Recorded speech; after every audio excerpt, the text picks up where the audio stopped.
Here's why I wrote this book. Like the wealth, education, housing, and many other gaps, the purpose gap is a combination of these conditions that create a gap between those who can achieve their dreams and find lives of meaning and purpose, and those who must overcome great adversity just to imagine a better life.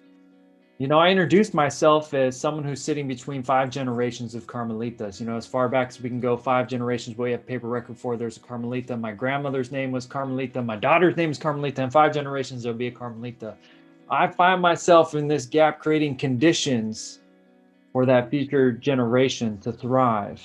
But I'm not just standing here out of nowhere. My ancestors created conditions for me to thrive. So I wrote this book as a love letter to my people. I wrote for the left out, the dispossessed, the marginalized, my Chicano and broader Latinx, Latino community, Black, Indigenous folks, people of color, marginalized, queer folks, folks who have not been allowed the resources or given access to resources to thrive, to dream those big dreams. I wrote for all those whose lives of meaning and purpose have been cut short through violence and incarceration.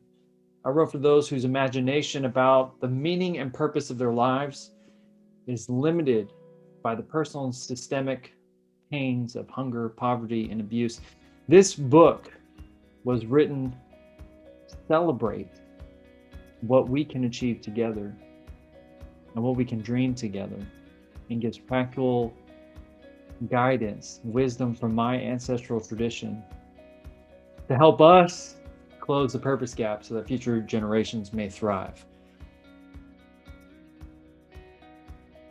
I wrote for those who want to eradicate this gap. I wrote for teachers, parents, social workers, friends, neighbors, religious leaders, elders who are creating conditions for people on the margins to thrive. What you'll gain from this is you'll understand what the purpose gap is, first and foremost. The first section, the what section, is about what is the purpose gap. It's the housing gap, the wealth gap, education gap, achievement gap, all these things kind of combined, and taking serious the historic conditions which gave rise to them. But we talk about what it is. We take inventory of what's happening in our communities, what's affecting Black, Indigenous, broader people of color, Latinos, Chicanos like myself, and what adversity we are facing when you come into this world and taking that serious. This is where we start discerning our communal call. Then we move into a house section. How do we get out and overcome this purpose gap? How do we create the conditions for our community to thrive? This is really the section where we say we are not trying to be exceptions to the rule. We're trying to redefine the rules. We're not trying to be the one star that gets extracted out of our community, but we're trying to redefine our community as a constellation of stars. And then finally, I give bold visions.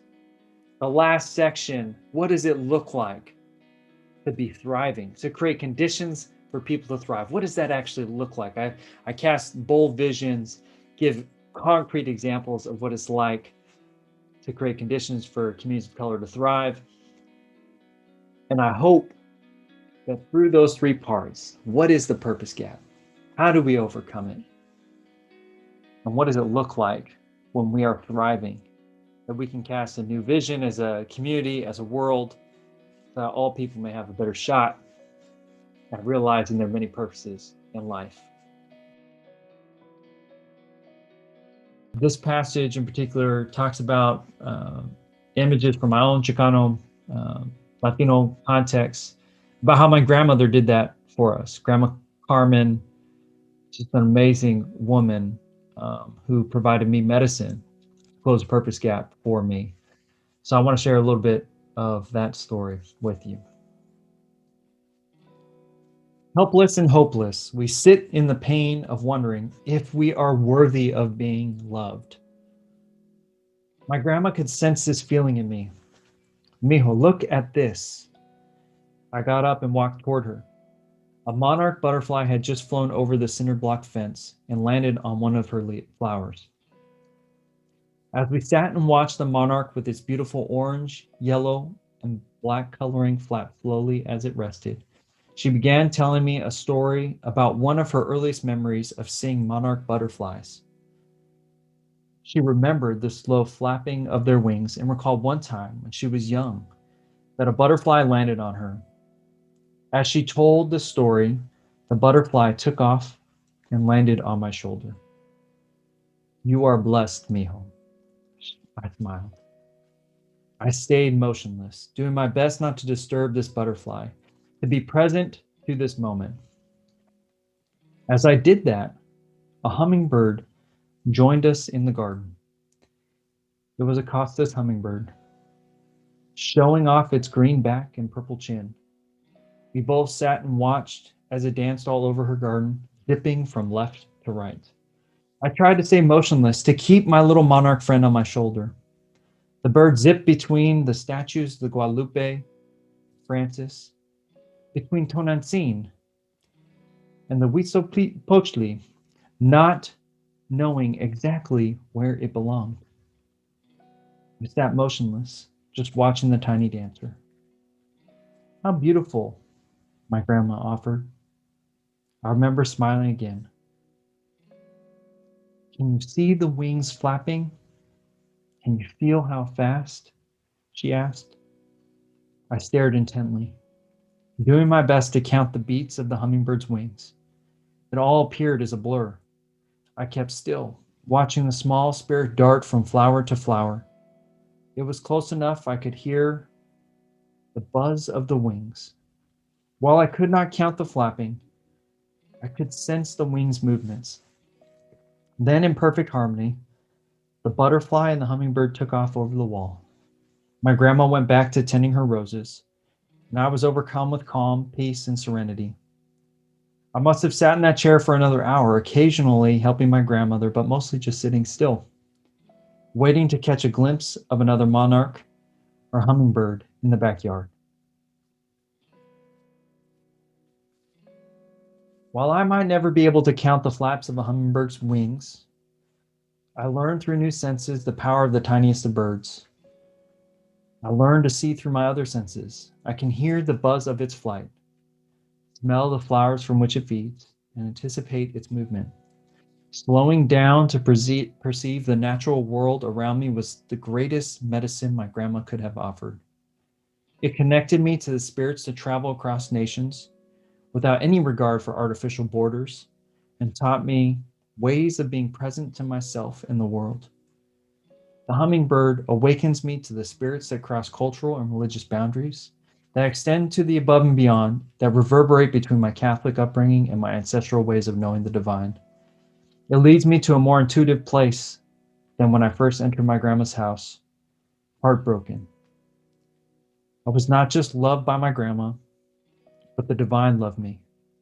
I was loved by generations prior to her. I was more connected than disconnected. She already knew intuitively that I would and could find love again as I waited with patience and stillness for beauty to return to my life.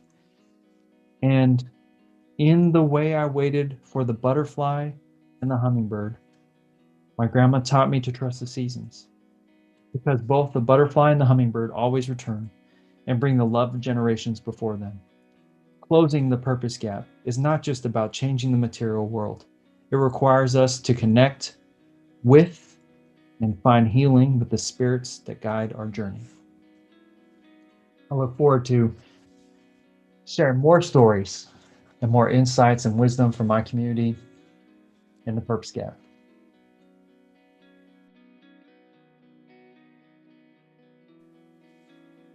The Purpose Gap is when a young person, specifically young people of color in this country, cannot imagine a future for themselves.